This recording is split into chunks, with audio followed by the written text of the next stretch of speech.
आजकल का सीन तो ऐसा हो चुका है, हर दूसरे तीसरे दिन कोई ना कोई निकल के आ जाता है यूट्यूब पे और बोल देता है कि mutual fund is scam, mutual fund सही नहीं है।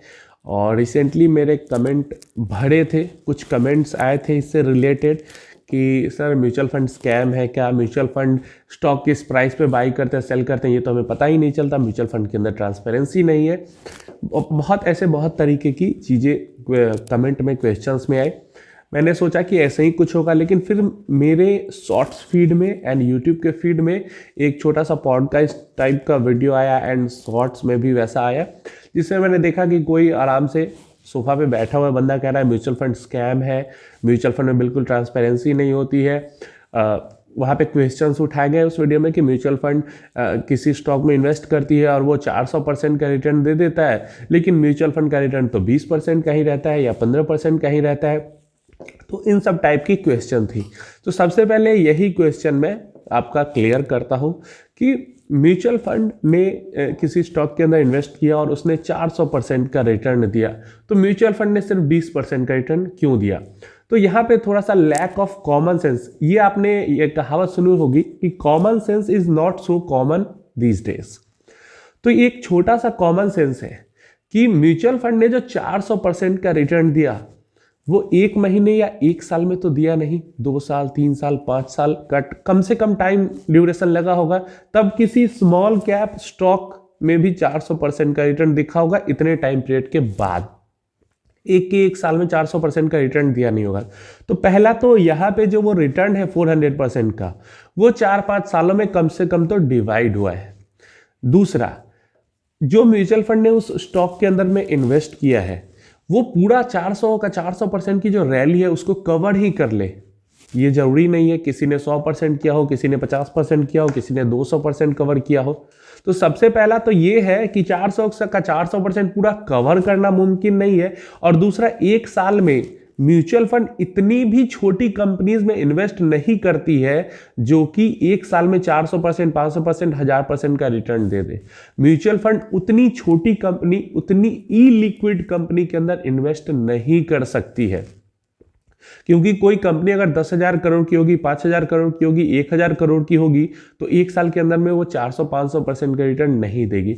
जो micro cap, mini cap companies होती है वो 1-2-3 साल में 400-500% का रिटर्न देती है, और जब वो रिटर्न दे देती है तो वो बड़ी होकर स्मॉल कैप कैटेगरी में आ जाती है। इसलिए आपको देखने को मिलता है कि इस स्मॉल कैप स्टॉक ने पिछले 2-3 सालों में 400% का रिटर्न दिया। लेकिन वो 2-3 साल पहले वो जो कंपनी थी वो स्मॉल कैप नहीं थी, वो माइक्रो या मिनी कैप थी। और माइक्रो मिनी कैप जिस टाइम पे वो थी उस टाइम पे म्यूचुअल फंड उसके अंदर इन्वेस्ट नहीं कर सकते, क्योंकि उसका जो कैपिटलाइजेशन है मार्केट का वो बहुत छोटा था, और थोड़ा भी पैसा म्यूचुअल फंड डालती तो बहुत ज्यादा हिस्सेदारी म्यूचुअल फंड के पास आ जाती। और उस टाइम पे जब उसका मार्केट कैपिटलाइजेशन बहुत छोटा था तो वो कंपनी बहुत ज्यादा रिस्की थी, प्लस ई लिक्विड थी। अगर बहुत ज्यादा हिस्सेदारी खरीद लेती कोई म्यूचुअल फंड, फिर उसको बेचना चाहती तो वो बेच नहीं पाती। तो इतना ज्यादा रिस्की बेट म्यूचुअल फंड्स नहीं लेते हैं। ये उम्मीद है आपको क्लियर हो गया होगा। और ये जो आपका क्वेश्चन है कि 400% का रिटर्न स्टॉक दे रही लेकिन म्यूचुअल फंड नहीं दे पा रही है, एक कॉमन सेंस वाली चीज पूछूं, अभी पूरी दुनिया में सबसे बड़ा और सबसे रिस्पेक्टेड इन्वेस्टर वॉरेन बफे अभी जिंदा है, अभी उनकी डेथ नहीं हुई है।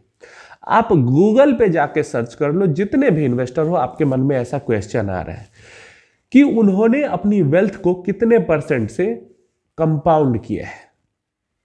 20 से 25% के बीच में आपका नंबर आएगा, समवॉट 22 या 23% के आसपास आपका नंबर आएगा।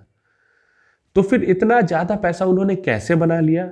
इतना ज्यादा पैसा उन्होंने इसलिए बना लिया इतनी कम के कंपाउंडिंग रेट पे, क्योंकि 10-11 साल की उम्र से उन्होंने इन्वेस्टमेंट करना शुरू कर दिया था, और लगभग अब 100 साल के वो हो जाएंगे। तो इतना लंबा, लगभग 80-90 साल से वो इन्वेस्ट कर रहे हैं। यहां पे हम लोग 10-20-30 साल का कंपाउंडेड ग्रोथ अपना देखते हैं, 20 साल मतलब कैलकुलेट भी करते हैं कि 15% 20% के रिटर्न से कितना पैसा बन सकता है। और कोई इंसान सोचो 80-90 साल से अपने वेल्थ को कंपाउंड कर रहा है तो उसके पास कितना पैसा बन जाएगा। सिर्फ 22-23% से भी वो कंपाउंड कर ले तो वॉरेन बफे के वेल्थ का राज ये नहीं है कि उन्होंने कितना ज्यादा रिटर्न बनाया, उनका राज ये है कि उन्होंने कितना लंबे समय तक इन्वेस्टमेंट रखा है। और वॉरेन बफे ने जितनी चीजें हो सकती थी सब कुछ किया है इन्वेस्टमेंट के लिए, मतलब पैसा बढ़ाने के लिए, फिर भी उनका जो रेट है वो 22 से 23% का है। तो कैसे कोई बंदा उठ के हर 4 दिन पे बोल दे रहा है कि म्यूचुअल फंड्स इतना अच्छा रिटर्न क्यों नहीं दे पा रही? जितने भी बड़े बड़े रिस्पेक्टेड इन्वेस्टर्स हैं उनका जो टारगेट होता है सालाना रिटर्न का ज्यादा से ज्यादा 20% होता है, 20% से ऊपर होता ही नहीं है। ज्यादातर तो 15% की बात करते हैं और कई तो 12% से ऊपर जाने के लिए तैयार नहीं होते। और फिर भी यहां पे म्यूचुअल फंड को स्कैम इसलिए बोला जा रहा है क्योंकि वो 15-20% का ही रिटर्न दे पा रहे हैं। सोचो अगर इतनी सी कोई कॉमन सेंस लगा ले तो उसको बाकी सारी चीजें खुद से समझ में आ जाएगी। और ये बात ध्यान देना, वॉरेन बफे के वेल्थ का राज ज्यादा रिटर्न्स नहीं है, ज्यादा लंबा समय है। तो ऐसे में क्या लगता है आपको? और इसके साथ एक और पॉइंट बता देता हूं, जो ये 400-500% की बात की जाती है। अब मान लो जैसे निप्पॉन इंडिया स्मॉल कैप छोड़ो, उसने तो 200 कंपनी के अंदर इन्वेस्ट किया है। नॉर्मली भी म्यूचुअल फंड जो है 50-60 कंपनीज के अंदर इन्वेस्ट करती है। क्या 50-60 सारी की सारी कंपनीज बढ़िया रिटर्न्स ही देती है? कुछ कंपनी अगर 100-200% का रिटर्न दे रही तो कुछ कंपनी बंद भी तो हो रही है। ऐसा दुनिया में तो कोई इन्वेस्टर ही नहीं हुआ जिसने एकदम जितने भी स्टॉक्स बिजनेसेस के अंदर इन्वेस्ट किए हो और सारे के सारे एकदम सक्सेसफुल मल्टी बैगर बन गए हो। लगभग हर इन्वेस्टर के लाइफ टाइम इन्वेस्टिंग में कई सारी ऐसी कंपनीज होती हैं जो कि काफी अच्छी दिखती है लेकिन आगे चल के उनको काफी नुकसान देती है या कंपनीज बंद हो जाती है। तो आप म्यूचुअल फंड से कैसे एक्सपेक्ट कर रहे हो कि वो जितनी सारी कंपनीज में इन्वेस्ट कर रहा है सब मल्टी बैगर ही बने या सब अच्छे रिटर्न्स ही दे? 50-60%, 70% भी अगर रेशियो सही हो जाता है तो वैसे इन्वेस्टर को बढ़िया इन्वेस्टर माना जाता है। 10 कंपनी में अगर इन्वेस्ट कर रहे हैं तो 2-3-4 कंपनी अगर बंद भी हो जाती है तो कोई इश्यूज नहीं है, ऐसे इन्वेस्टर को अच्छा इन्वेस्टर माना जाता है। और इसी को तो रिस्क रिवॉर्ड रेशियो बोलते हैं कि जो रिस्क हम ले रहे हैं, मान लो 10 कंपनी है, 10 में 10-10 हजार हमने इन्वेस्ट किया, तो जो 4 कंपनी बंद हुई उसने 40,000 मेरे खत्म किए, लेकिन जो 60,000 बाकी का इन्वेस्टमेंट हमारा बचा हुआ है वो आगे कितना भी ज्यादा ग्रो हो सकता है। तो रिस्क रिवॉर्ड रेशियो अच्छा होता है और इसीलिए तो एनुअलाइज्ड रिटर्न और एवरेज रिटर्न की बात हम करते हैं कि जो कंपनियां बंद हो गई, जो कंपनियों ने अच्छे रिटर्न दिए, कुछ कंपनियां कि नॉर्मल चल रही, तो सब मिला के एवरेज रिटर्न हमारा कितना जनरेट हो रहा है। एवरेज रिटर्न अगर 15%, 17% के आसपास जनरेट हो रहा है तो हम इसको एक अच्छा रिटर्न मानते हैं। तो ये तो था क्वेश्चन का आंसर कि 400%, 500% रिटर्न दिख रही है तो म्यूचुअल फंड्स में क्यों नहीं उतने रिटर्न्स दिख रही है।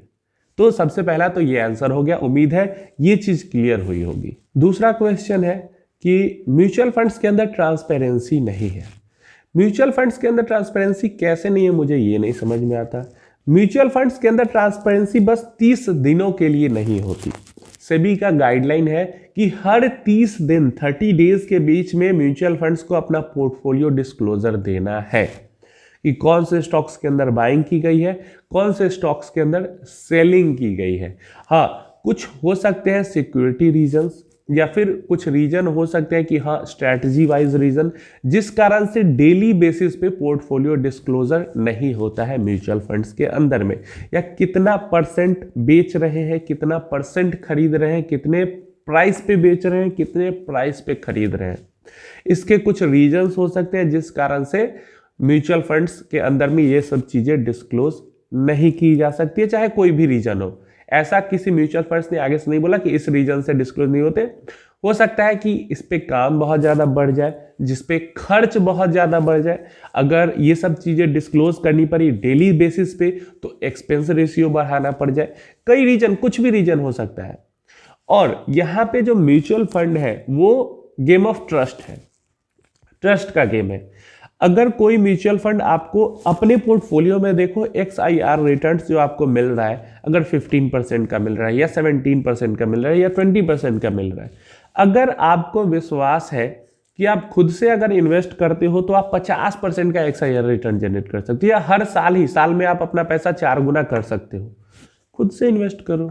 मैंने कई बार ये बात बोली है कि अगर आपको लगता है कि आप म्यूचुअल फंड्स के रिटर्न, आपके पोर्टफोलियो में जो म्यूचुअल फंड का XIRR रिटर्न मिल रहा है उसको आप खुद से इन्वेस्ट करके बीट कर सकते हो, तो करो खुद से इन्वेस्ट, ये तो और अच्छी बात है। लेकिन जहां तक बात आती है म्यूचुअल फंड एक स्कैम है, SIP एक स्कैम है, तो इन माय ओपिनियन ऐसा कुछ नहीं है।